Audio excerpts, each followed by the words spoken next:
Hey guys, this is like my first vlogging video on YouTube, so bear with me if I'm awkward. I'm not that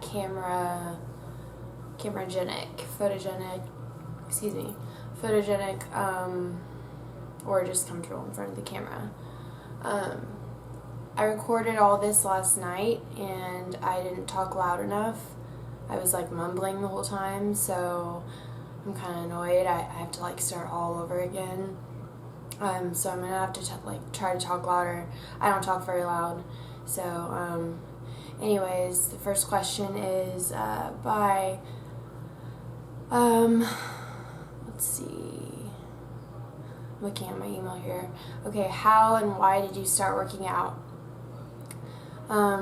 It's always been sort of an outlet of stress for me. Whenever I feel like down or bad about myself, I take it out through some form of exercise. Mainly running in the past, before I got into weightlifting, but now it's sort of both. I enjoy it and I know that it's good and healthy for me, so I don't ever feel guilty about doing it. I started taking it seriously when I began running about a few years back, like 3 years ago. I continued to do that and I lost a lot of weight. Got really skinny. I really wasn't eating enough because I was working and running every day, several miles. I didn't eat enough for what I was working basically, and wanted to gain weight, so I started weightlifting. I was inspired by all those fitness accounts that I was following on Instagram, and also my little brother. I went to the gym with him and he helped me get familiar with all of the lifts and get my form right, make sure I wasn't doing a lot of stuff that people do, I guess, that bother him. Anyways, let's see, so the question is how and why did I start working out? Basically, I do that. Healthy eating has always been easy for me to do, and working out has always been secondary. I really recommend doing both and keeping it that way because psychologically it's the best. It benefits you to eat healthy physically and mentally, and exercise. You need that too as a form of stress, outlet, and lots of other good stuff. Anyways, that's where do you see yourself in 5 years career-wise? I honestly still don't have a clear idea. Before Brett came along, I was in advertising, mass communications, and I wanted to do something along that field, maybe something along the social media, advertising, something like that. I had to switch to general mass comm after I found out I was pregnant, because it was I would be graduating faster with that one, and so I'm not sure what I want to do with the degree. I could really do anything with it because it's a very general degree. So in 5 years I might be working. I could be, I don't know, a sub teacher. I could be working for a marketing company or advertising agency. I could be working online, making all my money online as an online fitness coach thing. I have no idea. So right now it's just the baby and getting done with school. So yep, that's it. Those are my goals. My thoughts on rest days. I believe in taking at least one a week. At least one a week, or even more than 1 week. If you're waiting and taking only 1 or 2 a month, then you need to give your body a break. That's just my opinion, because I know people that don't ever rest, and it shows because they don't ever progress. They don't ever make gains. you lose muscle, you lose fat, like extreme. It just messes with your mind. You just get worn out. And it always feels good to be back in the gym after a rest day. So I believe in taking at least one a week. And staying active throughout that rest day so it doesn't like mess with your head. Okay, someone asks, how do you keep your skin so nice and blemish free? Any products that you recommend? I recommend face wash with acne medicine or just like a cleansing property in it. I use Neutrogena, that grapefruit oil-free acne wash stuff, just because I like the way it smells. Oh, it's okay. It's okay. The struggles. Anyways, I use that acne medication, and I used to have really bad skin a few years back. Right out of high school, 2009, in my freshman year of college. I got on Accutane though, and that cleared away all my acne like that. I used to get it like down here, all across my chin and stuff. Anyways, I just use that face wash and an oil-free moisturizer, and I do it at least twice a day, morning and night, and especially right after working out. And then I use like a self tanner, and I'm going to be making like an Instagram post about that. So yeah, that's what I do with my skin. I don't really do anything else fancy.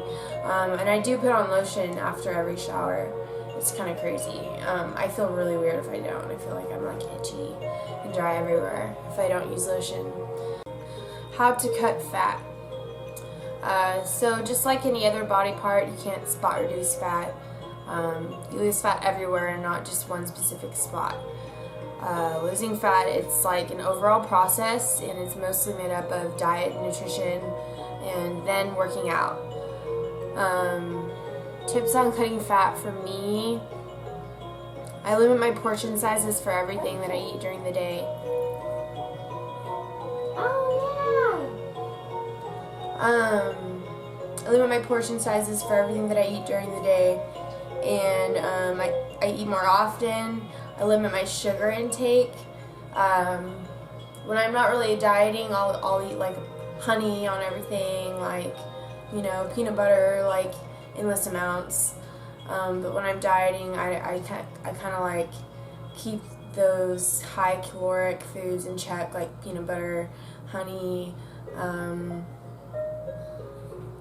Let me see, like, you know, anything with sugar, basically. I use sugar-free, lots of stuff. So I'm big on that. My mindset totally goes into like a military mode, and I get organized whenever I try to cut.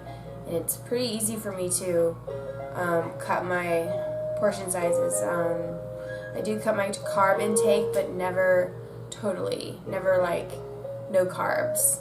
I'll go a day of lower carbs, and then maybe like 2 days of regular amounts of carbs, then maybe like one high carb day, like a refeed day or whatever,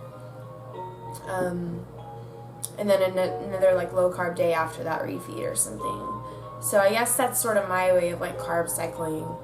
So that's how I usually do it when I'm cutting. If I like just to stay sane, you know, I can't eat like super low amounts every single day of carbs.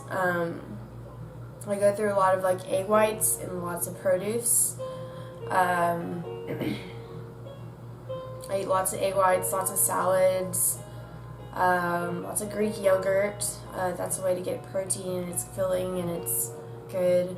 And it's like okay for people who are sensitive to dairy because it has like no sugar in it, no lactose. So it's not bad on your stomach. Anywho, let me see. I'm like reading these points here. I get more sleep, and I drink more coffee. I take Super HD, which is the fat burner, Cellular Course fat burner. It works really well. I take it like every other day for a few weeks, or a little more than a few weeks, and then like take a few weeks off or a couple weeks off, and then on. And then I take it with food too. Usually, like in the morning. I don't take it like in the afternoon, because it amps you up a lot. Right now I'm drinking coffee. That's why I'm kind of like keep going here. I'm not resting. Keep talking here. I'm usually like pretty slow talker, but I'm trying to speak louder and talk faster, because the last video I was like, hey guys, blah blah blah blah, and Gavin was like, Camille, you can't even hear yourself. So anywho, he's sleeping now. So yeah, that's how I cut fat. What macro percentages do you recommend for fat loss? And if you're looking to lose fat and not necessarily gain muscle, just maintain it. So just maintain the muscle, not the fat, I'm guessing, and lose the fat. How much protein do you suggest? So you want to know the protein percentages. Hello. I recommend either like 2 options, depending on if you're either on like a higher carb or a lower carb day. I never eat the same ratio, so I keep my protein intake the same though. It's always the same for fat loss. I'll lower my carbs a lot, and keep my fats the same, or lower my fats a little bit. Let's say 40% carbs, 25% fat, 35% protein. That's like a good ratio that I would recommend for fat loss, because it's not too harsh, it's not too low carb, but it is low carb, and you're gonna lose fat more rapidly, but in a safe way.